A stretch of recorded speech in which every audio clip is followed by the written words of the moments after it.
Dios lo bendiga, hermanos y amigos, muy buenas tardes. El Señor lo continúe bendiciendo grande y abundantemente en este día. Le pido a Dios que sea Él usando a este siervo suyo, a este siervo vil, a este siervo imperfecto, a este siervo débil para predicar su palabra y que muchos vengan a Él por medio de su palabra que es viva y eficaz. Le pido a Dios que sea usando este humilde canal, llamado la palabra de Dios, la palabra inmutable de Dios, para traer muchos a los pies de Cristo y que muchos sean salvos por el poder de su palabra. Se lo pido todo en el nombre de mi Señor Jesucristo. Amén y amén. Bueno, hermanos y amigos, como venimos haciendo, ¿verdad? Vamos a continuar predicando sobre el Evangelio de Juan. Esta vez vamos a estar en el mismo contexto del bautismo de mi Señor Jesús, en los sucesos que pasaron justo después del bautismo, para recordar un poco lo que vimos en el video pasado. Vimos que mi Señor Jesús llega donde estaba Juan el Bautista bautizando al otro lado del Jordán, y cuando Juan lo ve, lo primero que clama es aquí el Cordero de Dios que quita el pecado del mundo. Juan dice muchas cosas de mi Señor Jesús, por ejemplo, que no es digno ni de desatar las correas de sus sandalias. Él dice también que él no lo conocía, pero el que lo había enviado a bautizar le dijo que cuando él viera que el Espíritu Santo descendía sobre la persona y permaneciera en él, era el que iba a bautizar con el Espíritu Santo. Y Juan llama a mi Señor Hijo de Dios. Esta yo creo que es la primera mención, la segunda mención de mi Señor Jesús como Hijo de Dios, porque recordemos que en los versículos anteriores Juan dice: y vimos su gloria como el unigénito Hijo de Dios, lleno de gracia y verdad. Así que esta es la segunda vez que vemos en el Evangelio de Juan que llaman a nuestro Señor Jesucristo, Hijo de Dios, cosa que era algo extraordinario, y para la época no era nada común llamar a una persona Hijo de Dios, porque lo estaría haciendo igual a Dios. Entonces, ningún profeta y ningún siervo fiel de Dios fue llamado nunca Hijo de Dios, hasta que se hizo visible el Verbo eterno de Dios, que fue llamado Hijo de Dios por Juan el apóstol, por Juan el Bautista y por los demás apóstoles y seguidores de él. Entonces, recordemos que estamos en este contexto. Jesús se bautiza, ¿verdad? En el Evangelio de Juan no vemos muchos detalles de este bautizo. Juan dice, como les dije anteriormente, que la señal para identificar a que Dios iba a enviar, ¿verdad?, era que el Espíritu Santo descendiera sobre él y permaneciera. Pero no nos dice mayor detalle. Si nos vamos al Evangelio de Mateo capítulo 3, versículos 3 al 17, nos da más detalladamente, ¿verdad? Nos da más detalle del bautizo. Dice el versículo 3: entonces Jesús llegó de Galilea a Jordán, donde estaba Juan, para ser bautizado por él. Pero Juan trató de impedírselo, diciendo: yo necesito ser bautizado por ti, y tú vienes a mí. Respondió Jesús y le dijo: permítemelo ahora, porque es conveniente que cumplamos toda justicia. Entonces Juan se lo permitió.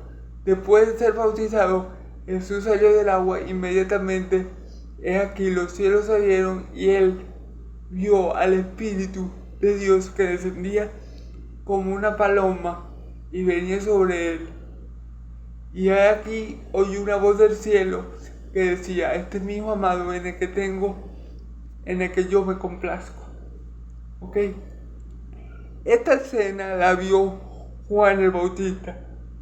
Seguramente había muchos bautizándose en ese momento, pero esta escena de ver al Espíritu Santo descender de forma de paloma y de escuchar la voz de Dios Todopoderoso dando testimonio de que nuestro Señor Jesucristo era su Hijo en el que él tenía toda la complacencia.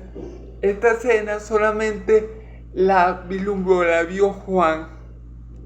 Ok, tal vez había mucha gente ahí en ese momento. Estaba Juan y los discípulos de Juan, que vamos a hablar de ellos, pero había mucha gente, pero Juan contempló esto.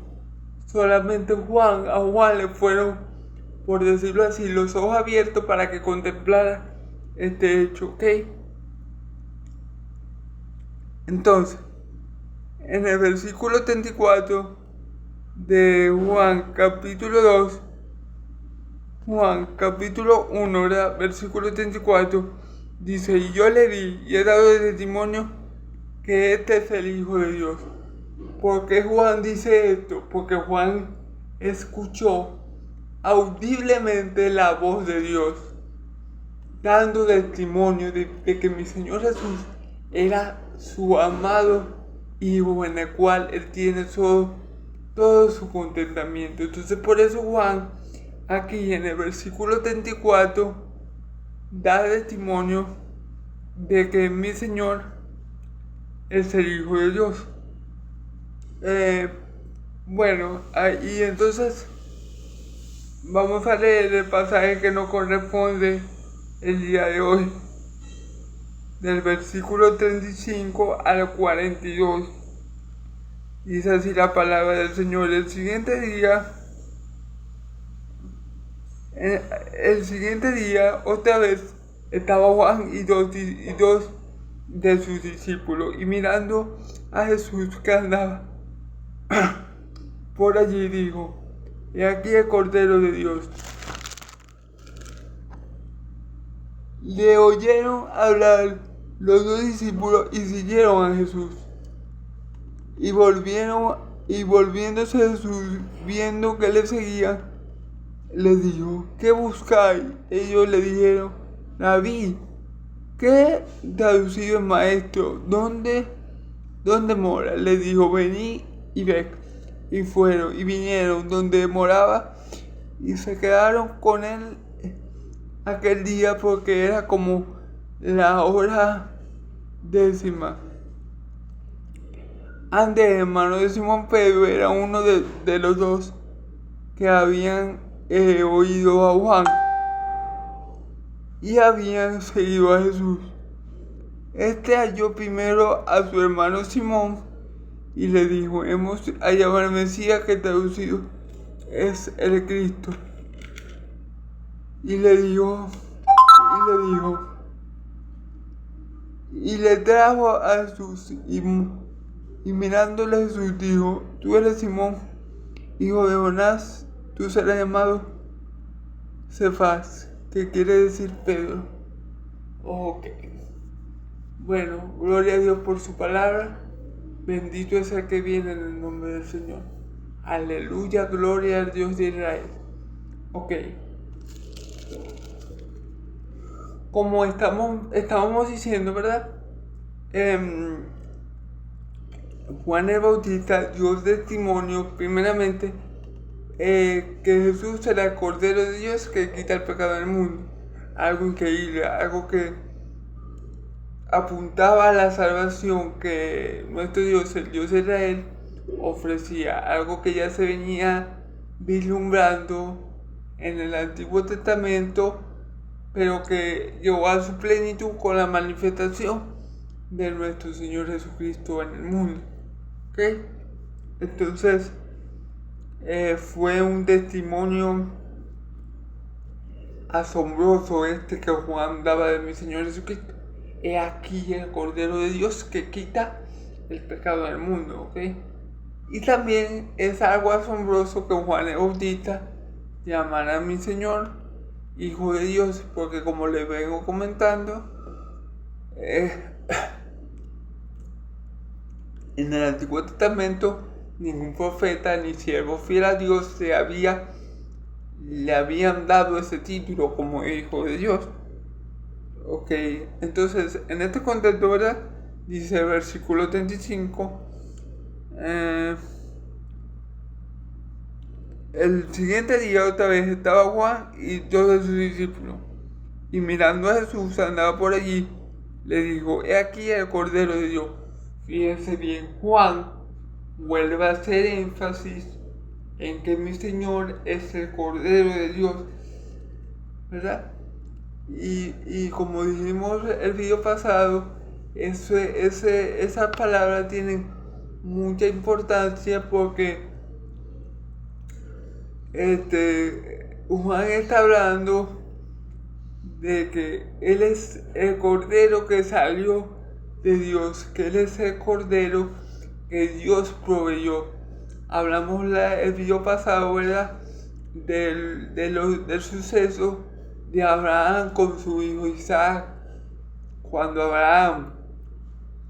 Cuando Dios le pide a Isaac, ¿verdad? A Abraham, que le sacrifica al hijo, a su unigénito hijo, ¿verdad? Agarra a su hijo, y cuando van subiendo el monte, ¿verdad? El hijo se da cuenta de que llevaban la leña, de que llevaban el cuchillo, pero que no llevaban el sacrificio. Y Abraham le dijo: Dios proveerá el sacrificio. Bueno, cuando Abraham se disponía por obediencia a Dios a matar a su hijo, Dios lo detiene y le provee el cordero amarrado en una zarza. Y bueno, los corderos tenían que ser perfectos y sin mancha para poder ser sacrificio acepto delante de Dios. Por eso mi Señor Jesús también tenía que ser sin pecado para poder ofrecerse por nuestros pecados, por los pecados del mundo. Él tenía que ser perfecto y sin mancha. Y dice la palabra da testimonio de que en mi Señor Jesús no salió pecado ni mentira en su boca. Él cumplió con toda la ley y los profetas desde que nació, ¿verdad? Hasta que murió crucificado en lugar de nosotros. Entonces, por esto, Él es el perfecto Cordero de Dios que puede quitar nuestros pecados. Porque si Él mismo tuviera pecado, ¿verdad? Él se tendría que sacrificar por Él mismo. Pero al no tener pecado, ¿verdad? Al cumplir toda la ley de Dios, al ser justo como Dios es justo, ¿verdad? Él es el perfecto sacrificio y el único sacrificio acepto delante de Dios. Y su sangre es la única que tiene poder de quitar la mancha que tiene el alma, la suciedad que tiene el alma. Su sangre es la única que tiene poder de limpiar el alma del hombre, de limpiar la conciencia del hombre. Su sangre es la única que tiene poder de lavar nuestro pecado, de lavar nuestras almas y dejarlas emblanquecidas. Y así hacernos aceptos delante de Dios por su sacrificio. Somos perdonados por Dios, redimidos por Dios, justificados por Dios, no porque lo merecemos, no porque hayamos hecho buenas obras. Somos aceptos, justificados delante de Dios, perdonados por Dios por la obra que Cristo hizo en la cruz de Calvario, porque el Cordero que tenía Dios preparado desde antes de la fundación del mundo, como está escrito, se manifestó por amor a nosotros y dio su vida en nuestro lugar para que con su sangre nosotros recibamos redención de pecados y vida eterna. Entonces, muy importante saber que en el plan de Dios para la salvación del hombre, el cordero, el cordero que salió de él, que él proveyó para salvar al mundo, es de vital importancia. Entonces es bueno saber esto. Entonces esas palabras de Juan, ese testimonio en el que Juan hace énfasis, porque ya Juan lo había dicho en el versículo 29, es de suma importancia porque todos los corderos del Antiguo Testamento apuntaban al Cordero de Dios. Todos los corderos del Antiguo Testamento, todos los corderos sacrificados del Antiguo Testamento para redimir solamente al pueblo de Israel fueron una sombra de aquel cordero que iba a venir. Fueron un tipo de aquel cordero que iba a venir. ¿Qué es un tipo? Bueno, un tipo es un animal, un objeto o una persona, ¿verdad?, que apunta a una realidad espiritual mucho más grande y completa. Todos los tipos que contamos en la Biblia son sombra de nuestro Señor Jesucristo. Gloria a Dios por eso. Entonces, viendo esto, vamos al versículo 36, al versículo 37, perdón. Dice, y le oyeron hablar los dos discípulos y le siguieron a Jesús. Ok, como cuando Juan dio este testimonio, por segunda vez habían con él dos discípulos de Juan. Cuando ellos escucharon este testimonio que Juan daba de mi Señor Jesucristo, le siguieron. Es muy importante, hermanos, porque a veces pensamos, ¿verdad?, que es necesario que haya milagros, que haya señales, que haya prodigios para que la gente crea. Muchas veces sí es necesario, porque a veces la gente es incrédula y necesita, como el apóstol Tomás, ver para creer. Pero encontramos aquí, ¿verdad?, a dos discípulos de Juan el Bautista que solamente por escuchar hablar a Juan, que solamente por escuchar el testimonio que Juan daba de mi Señor Jesús, decidieron creer, sin haber visto ningún milagro ni ninguna señal de mi Señor Jesús, porque hasta ahorita mi Señor Jesús no ha hecho ningún milagro.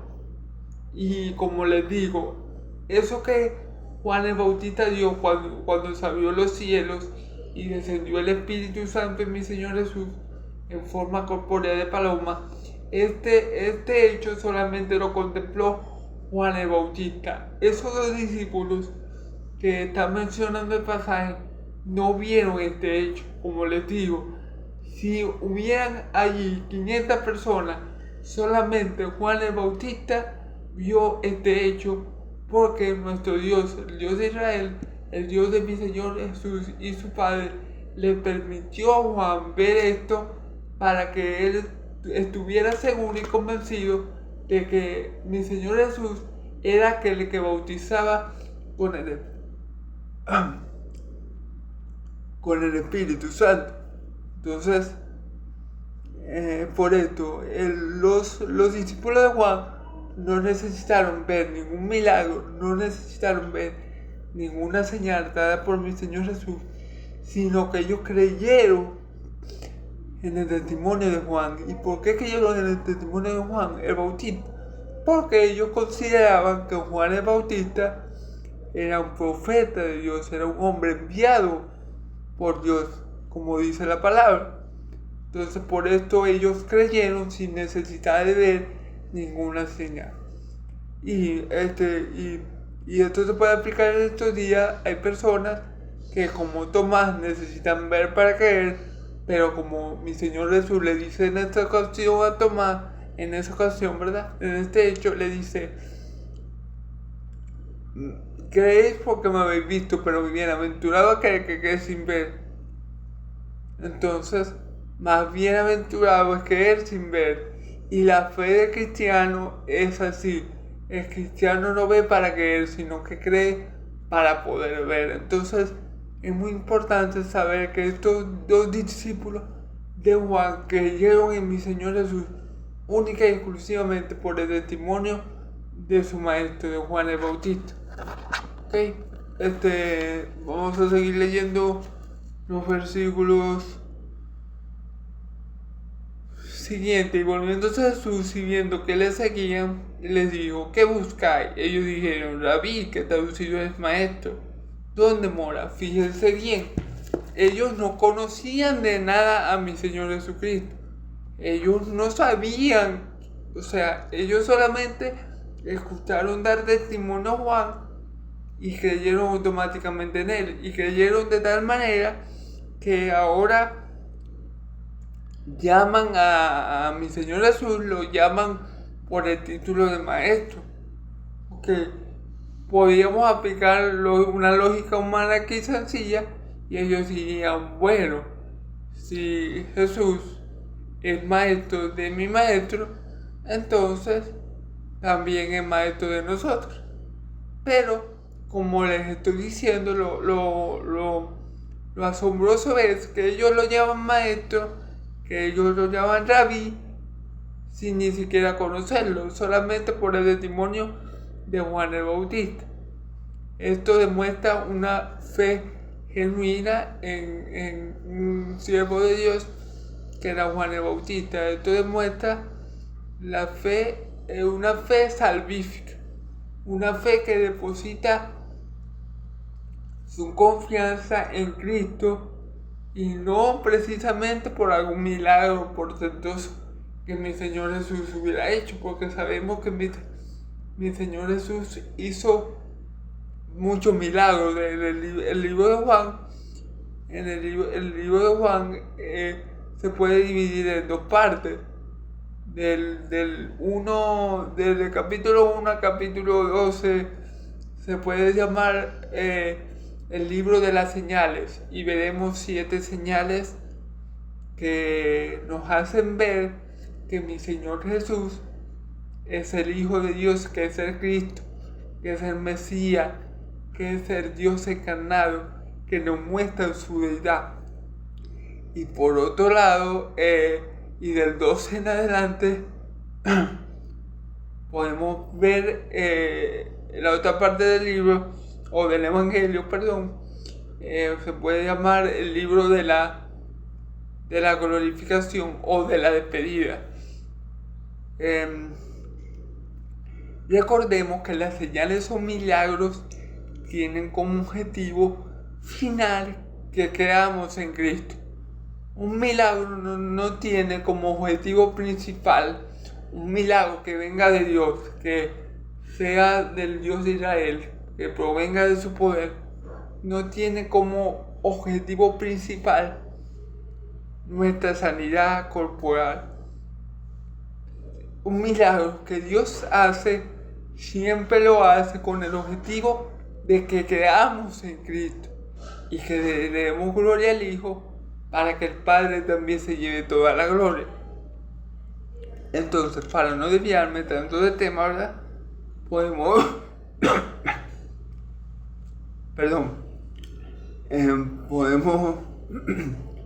podemos decir, ¿verdad?, que estos discípulos de Juan tenían verdadera fe en Juan el Bautista, en su maestro, y por eso le atribuyen, sin conocer a Jesús de nada, ¿verdad?, le atribuyen el título de maestro, de rabí. ¿Ok?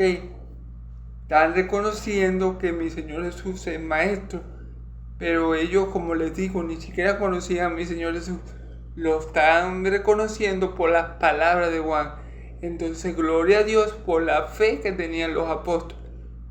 No, de todos no es la fe.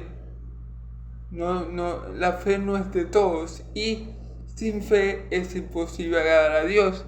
Porque el que se le acerca a Él, es necesario que el que se acerca a Él crea que Él es, y que es galardonador de aquellos que le buscan. Entonces, muy importante la fe que están demostrando los apóstoles en el profeta Juan el Bautista.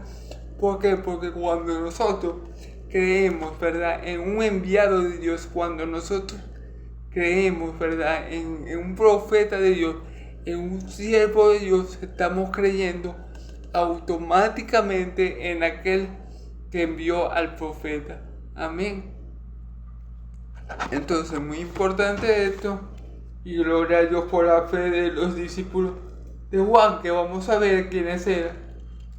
Dice, ellos les preguntaron al maestro, a nuestro Señor Jesucristo, que dónde moraba, y le dijo, vení y ve. Y fueron y vieron dónde moraba y se quedaron con él aquel día, porque era como la hora de decir. Bueno, ellos le preguntaron, Señor, ¿dónde mora? Maestro, ¿dónde mora?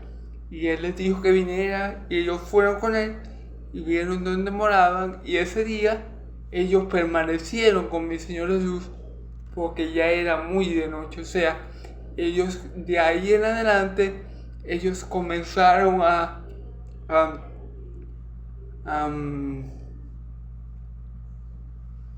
convivir con mi Señor Jesucristo. Estos dos discípulos de Juan, que posteriormente en este pasaje vamos a ver cómo se convierten en discípulos también de mi Señor Jesucristo. Luego dice el versículo 40, Andrés, hermano de Simón, era uno de los dos que había oído a Juan y había seguido a Jesús. Podemos ver que uno de los discípulos que había escuchado el testimonio que Juan dio de mi Señor Jesucristo, es aquí el Cordero de Dios, que había escuchado que Juan llamó a mi Señor Jesús Hijo de Dios, era Andrés, hermano de Simón, hermano de que después fue conocido como Pedro.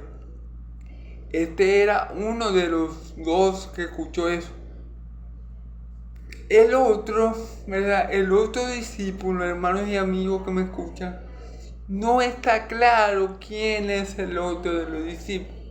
La Biblia no lo especifica. Muchos creemos, yo creo, y muchos otros hijos de Dios y siervos de Dios creen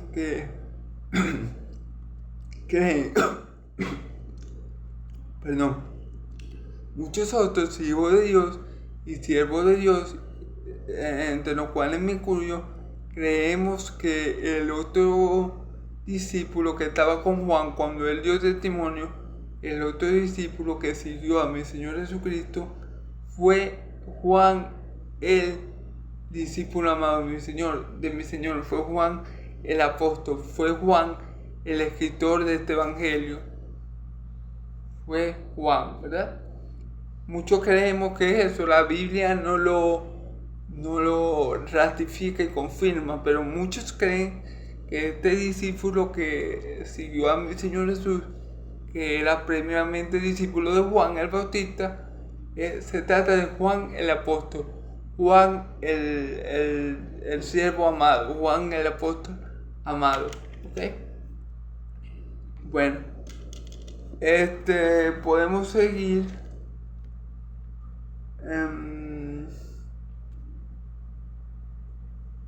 Andrés, hermano de Simón, era uno de los dos que había oído a Juan y habían seguido a Jesús. ¿Ok? Sabemos que Andrés era uno, más el otro no le conocemos con certeza. Es lo más probable, como le vengo diciendo, y lo que muchos pensamos, ¿verdad?, es que el otro discípulo de Juan el Bautista, que siguió a mi Señor Jesús, al escuchar el testimonio de Juan, fuera Juan el apóstol amado. Pero no lo podemos decir con plena seguridad, ¿ok? Porque la Biblia así nos lo dice. Pero Andrés, ¿verdad?, hermano de Simón Pedro, estalló primero a su hermano Simón y le dijo, hemos hallado al Mesías, que traducido es el Cristo. Ok, ¿qué dice? Hemos hallado al Mesías. Andrés, ¿verdad?, le dice a su hermano Simón, ¿verdad?, a que después conocemos todo como Pedro, como el líder de los apóstoles, le dice: hemos hallado al Mesías, que traducido es el Cristo. Wow, esta es una declaración muy maravillosa para esa época, porque todo israelita esperaba al Mesías, al Cristo, que el Cristo significa el ungido de Dios. Todos los Mesías, todos los israelitas esperaban que apareciera esta figura, este Mesías. Y eso es porque los profetas del Antiguo Testamento, los profetas, ¿verdad?, que habían venido antes que Juan, ¿verdad? El profeta Isaías, ¿verdad?, profetizó en Isaías 11, del 1 al 16, que del retoño de David, ¿verdad?, que de la raíz de Isaí, que es el padre de David, iba a subir un vástago, ¿verdad? Y reposará sobre él el espíritu de Jehová, espíritu de sabiduría y de inteligencia, espíritu de consejo y de poder, de conocimiento y de temor de Jehová. Ok. Y le hará entender diligente en el temor de Jehová, no juzgará según la vista, ni arguirá por lo que oiga en sus ojos, sino que juzgará con justicia a los pobres. Entonces, ¿por qué todos los israelitas esperaban al Mesías? Porque era una profecía, porque era algo que todos los profetas del Antiguo Testamento ya habían anunciado. Desde Génesis 3:15, Dios anunció, ¿verdad?, que de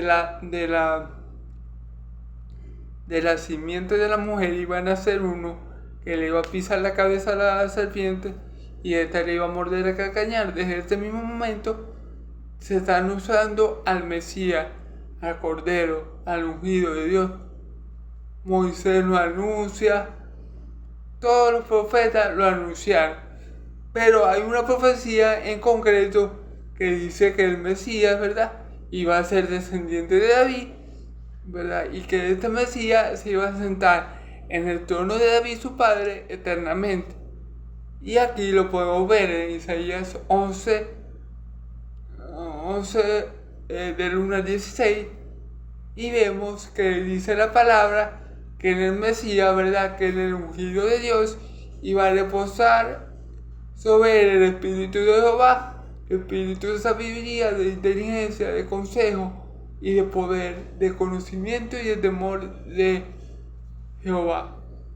Ok, el Mesías era una figura muy esperada por todos, porque el Mesías iba a libertar al pueblo de Israel y iba a establecer un reinado que nunca dejaría de ser. Por eso, cuando yo me imagino de la forma, ¿verdad?, que Andrés le expresó a su hermano, me imagino que con mucha alegría y gozo hemos hallado al Mesías, hemos hallado a aquella persona de la cual los profetas ya hablaban. Hemos hallado a aquel que decía Moisés, aquel que desciende de David, del rey David. Hemos hallado a aquel que dice la escritura, la ley de los profetas, que había de venir. Hemos hallado al Mesías. Entonces, wow, yo me imagino con la dicha y la alegría y el gozo que Andrés le dio esta noticia a su hermano Simón, para ese entonces llamado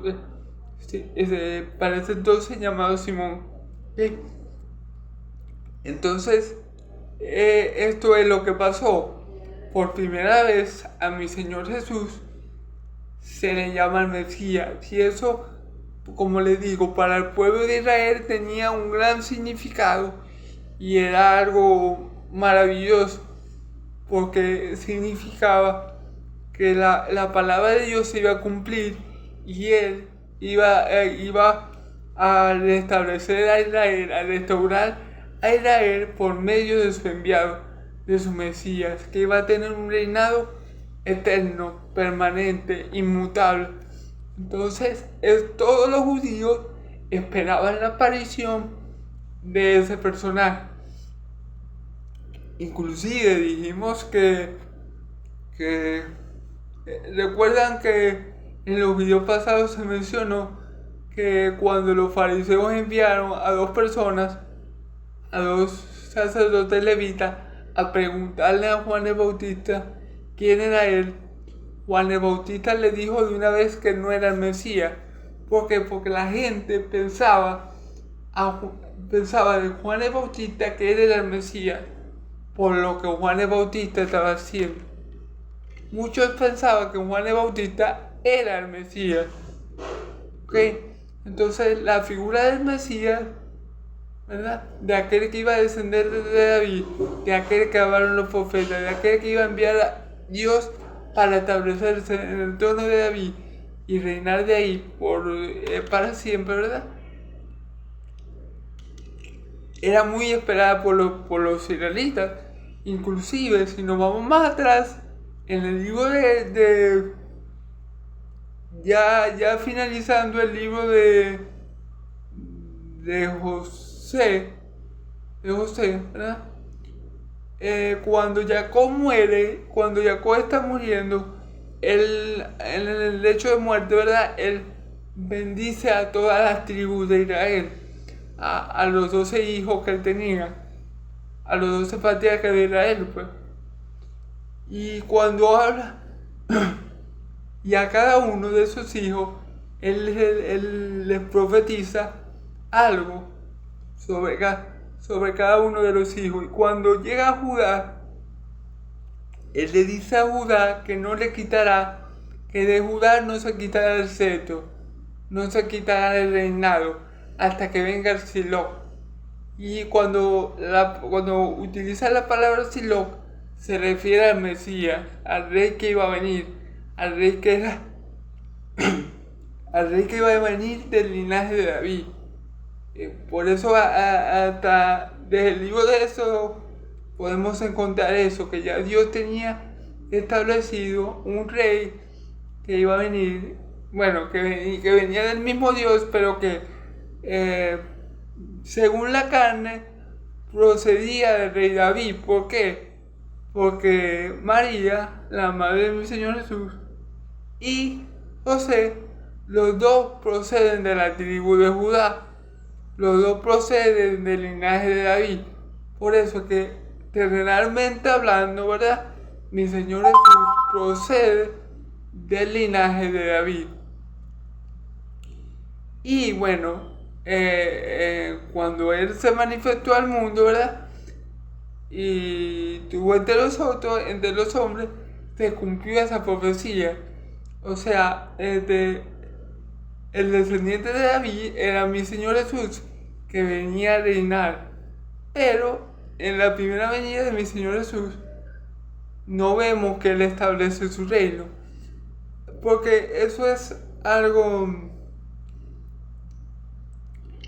interesante de ver. Porque los israelitas tenían una definición del Mesías, ¿verdad?, que no tenía, la cual no concordaba con la voluntad de Dios, la cual no era la misma definición de Mesías que ellos tenían. Porque cuando ellos hablan de Mesías, ¿verdad?, ellos hablaban de una figura que iba a venir a libertar al pueblo de Israel de la esclavitud, en ese momento de la esclavitud o del yugo que los romanos le tenían impuesto, ¿verdad? Entonces nuestro Dios envió a un Mesías que era pastor de ovejas, a un Mesías que es un pastor, y el pueblo de Israel esperaba a un Mesías, digámoslo así, más guerrero, más como David, más de luchar, de batallar con los enemigos de Israel, de vencer, un Mesías más político. En cambio, mi Señor Jesús vino su primera vez como siervo. Dice, el Hijo del Hombre no ha venido para servir, sino para ser servido y para dar su vida y rescate por muchos. O sea, mi Señor Jesús vino por primera vez como siervo. Recuerden que David, el rey David, antes de ser rey, fue pastor de ovejas también. Luego él se volvió rey para la gloria de Dios. Entonces, mi Señor Jesús, su primera venida, el Mesías, la primera venida del Mesías, que muchos judíos que no creen en mi Señor Jesús todavía esperan la primera venida, ¿verdad? La primera venida de mi Señor Mesías, Él vino para perdonar al mundo de sus pecados, para dar su vida en rescate por muchos, para que por su sacrificio los que creemos en Él tengamos vida, ¿ok? Y esto no lo entendieron los israelitas y por eso lo mataron, lo enviaron a la cruz, ¿verdad? Porque no entendieron quién era Él, no entendieron que Él era el Mesías profetizado por los apóstoles y profetas, o mejor dicho, por los profetas, ¿ok? Pero ese mismo Mesías que murió como cordero, que fue llamado a matadero como cordero, como dice la palabra, ¿verdad? Va a volver, pero ahora no como cordero, sino como rey, como león de la tribu de Judá. Entonces, la primera venida, mi Señor vino como un pastor para guiar a su pueblo, para salvar a su pueblo, para dar vida a su pueblo. Pero este Mesías ha de volver, ya no por nada que ver, él no va a volver por el pecado, sino para derrocar el mal, para destruir a sus enemigos y para dar completa libertad a su pueblo.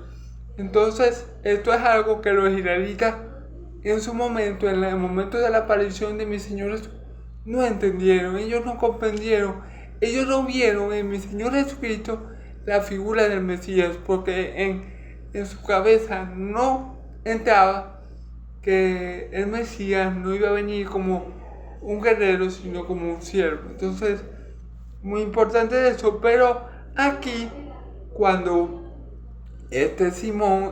Andrés le dice a Simón, hemos hallado al Mesías, entonces se refiere a eso. Era una gran declaración lo que Andrés le dice a Pedro. Era algo sorprendente, era algo glorioso para ese entonces.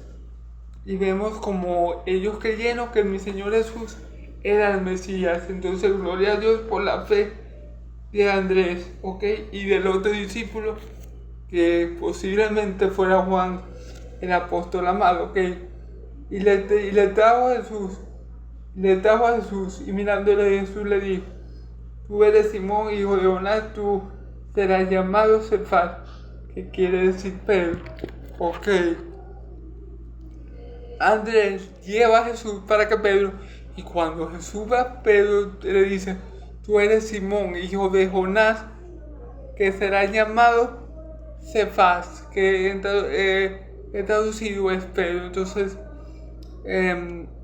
mi Señor Jesús, para terminar, ya para concluir, mi Señor Jesús ya conocía a Andrés, ya conocía a Pedro, ya conocía a Juan, el apóstol amado, porque él dice en su palabra, ustedes no me escogieron a mí, sino que yo lo he escogido a ustedes. O sea, no es casualidad, ¿verdad? No fue casualidad que los dos discípulos de Andrés, de Juan el Bautista, siguieran a mi Señor Jesús. No fue casualidad que ellos estuvieran ahí y que al oír el testimonio de Juan, siguieran a mi Señor Jesús. Y tampoco fue casualidad que Andrés anunciara, exclamara y le dijera a Pedro que ya había encontrado el Mesías. No fue casualidad. Cristo vino a rescatar y a salvar a los que el Padre le había dado. Entonces, ya ellos habían sido escogidos, elegidos por el Padre para ser apóstoles de Cordero. Y aquí vemos cómo ellos aceptan a mi Señor Jesús y cómo ellos comienzan a seguir sus pasos. ¿Ok? Y bueno, mi Señor Jesús le dice a Simón que desde este momento iba a ser conocido como Pedro. Bueno, Pedro es como decir, es el líder de los apóstoles, ¿verdad? Pero vemos que Pedro, el personaje de Pedro, ¿verdad? Pedro él es el discípulo del Señor más impulsivo, es el que tal vez comete más errores cuando anda con mi Señor Jesús y hasta el que es más arrepentido por él. O sea, Pedro tenía una personalidad, digámoslo así, volátil. Él se dejaba llevar fácilmente por las emociones y siempre cometía ciertos errores. Pero bueno, vemos que mi Señor Jesús, y aquí vemos algo en la lección de los apóstoles que podemos, no le puse el título a la enseñanza, pero podemos ponerle la lección de los apóstoles. Vemos aquí, ya para concluir, que mi Señor Jesús no escoge, ¿verdad? No elige, el Padre no eligió o no le dio a mi Señor Jesús a las personas más sabias, no le dio a las personas más ricas, no le dio a las personas más fuertes. Los apóstoles de mi Señor Jesús ni eran hombres muy preparados, hablando de su estudio, no eran hombres muy económicamente hablando, muy adinerados, ni de mucha fama ni prestigio. Porque dice la palabra que Dios escoge a lo vil y menospreciado del mundo para avergonzar a lo que es. Dios escoge a los débiles para avergonzar a los fuertes. Dios escoge a los necios para avergonzar a los sabios. Entonces, vemos en esta lección de Dios, ¿verdad? Vemos en esta lección de los apóstoles cómo Dios añadió a los primeros apóstoles de Cordero. ¿Okay? Pero vemos que no nos añadió según sus obras. No era que Pedro era un hombre maravilloso, estudiado, que conocía mucho, porque hasta donde yo sé, Pedro hasta era analfabeta. Pedro no era un hombre con mucho conocimiento. Andrés, por otra parte, podía tener más conocimiento de la palabra y las escrituras porque era discípulo de Juan. Obviamente, si era discípulo de Juan, tenía que tener más conocimiento de las escrituras. Pero aún así, todos los israelitas, como les vengo diciendo, esperaban al Mesías. Todos sabían que el Mesías había de venir. ¿Ok? Pero vemos eso, vemos que Dios no escoge a la mejor gente, a la gente más sabia, a los que tengan el IQ más elevado, a los que tengan una mejor posición social. Él no escoge a eso para andar en su camino. No les quiero decir con esto, hermanos y amigos, que Dios no puede salvar a un rico, no puede escoger un rico para su reino. Pero en el reino de Dios, los siervos de Dios, no hay mucha gente rica, no hay mucha gente famosa. No hay mucha gente de cargos importantes de gobierno. Sí los hay, pero son pocos. Y como vemos en la elección de los primeros 3 o 4, mejor dicho, con el seguidor de Juan, que no se le conoce el nombre, ¿verdad? No, 3, con el 3, sí, 3.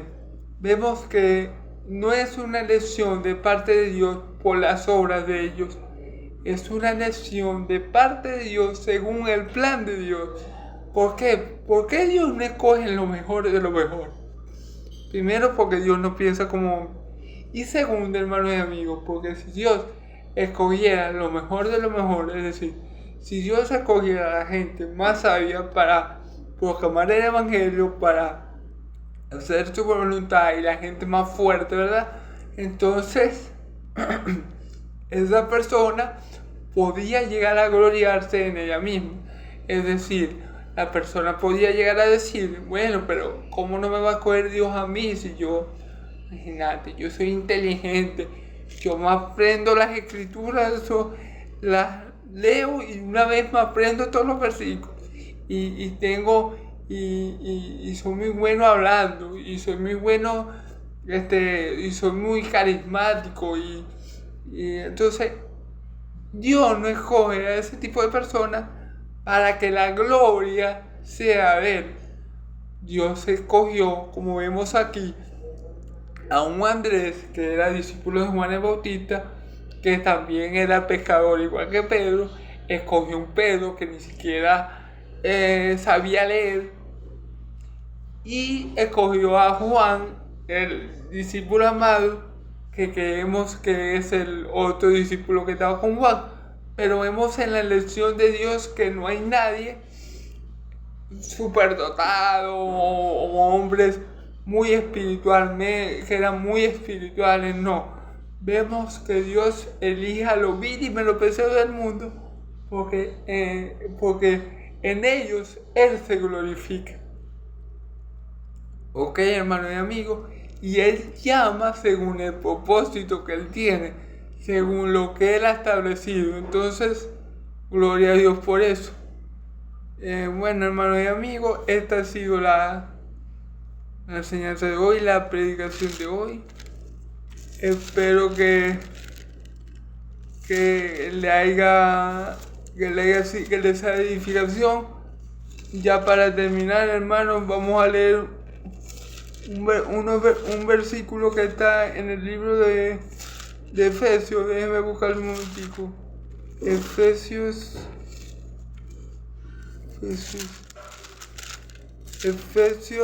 capítulos 1. Déjenme buscar un momentico. Ajá. Fíjense bien, dice aquí la palabra del Señor. Dice, fíjense cómo escoge Dios a su siervo para terminar. Dice, vamos a leer desde Efesios capítulo 1, del 1 al 3, ¿verdad? Dice, bendito sea el Dios y Padre de nuestro Señor Jesucristo, que nos bendijo con toda bendición espiritual en los lugares celestiales en Cristo, según nos escogió en Él desde antes de la fundación del mundo, para que fuésemos santos y sin mancha delante de Él, en amor, habiéndolos predestinados a ser adoptados para ser adoptados Dios suyo por medio de Jesucristo, según el puro afecto de su voluntad. O sea, mis hermanos y amigos, Pedro, Juan y Andrés, ¿verdad?, no fueron elegidos por algo que ellos hubieran hecho. No fueron. Él no se escogió en Cristo. Él los escogió en Cristo desde antes de la fundación del mundo. Por eso les digo, no es casualidad, mi querido hermano y amigo, que en ese momento que Juan dijo esa palabra, estuviera presente Andrés y el otro discípulo. No es casualidad que Andrés fuera con la buena noticia, con la nueva noticia de que habían hallado al Mesías. No es casualidad que Pedro recibiera la noticia, porque Dios, nuestro Dios, lo había escogido, lo había predestinado, lo había, según nos escogió desde antes de la fundación del mundo. Ya Dios lo había escogido de antemano. Entonces, por eso es que ellos son los apóstoles del Señor. No porque ellos hubieran hecho algo bueno. Dice, en amor habiéndolos predestinados para ser adoptados hijos suyos, por medio de Jesucristo, por el puro afecto de su voluntad. Entonces, no es porque Dios vio el futuro y Él vio que Pedro iba a ser un buen apóstol, que Juan también, que Él también, no. Fue porque él los escogió según el puro afecto de su voluntad. Los predestinó en Cristo. Entonces, hermanos y amigos, termino con Efesios 2, 8 y 9, que dice que la salvación no es por obra para que nadie se gloríe, es por gracia, y esto no es de vosotros, es don de Dios, no por obra para que nadie se gloríe. Entonces, le damos gloria a Dios, mis amigos y hermanos, porque Dios no nos escogió a nosotros porque fuéramos la crema innata, lo mejor de lo mejor, porque fuéramos superdotado, sino por el puro afecto de su voluntad. Él nos predestinó en Cristo Jesús a ser adoptados como hijos suyos. Entonces, hermanos, demos gracias al Señor por su gran misericordia, por su elección, que no tiene que ver con nuestras obras, sino con su propósito y con su amor eterno, con que nos ha amado en Cristo Jesús. Y si queremos disfrutar de ese amor, de esa misericordia, de ese perdón que tenemos en Cristo Jesús, tenemos que creer en Él, tenemos que confiar en Él como el Mesías, como el ungido de Dios. Tenemos que creer que Dios le envió a salvarnos de nuestros pecados. Tenemos que creer que Él murió y resucitó por nosotros, para que todos podamos disfrutar de ese amor incondicional de Dios para con los que aman al Hijo, y que solo lo podemos encontrar por medio del Hijo. Les pido a todos aquellos que no ha creído en Cristo, que crea en Cristo, en el Hijo de Dios, porque solo en Él y solo en Él hay salvación. Dios los bendiga, hermanos y amigos. Amén y amén.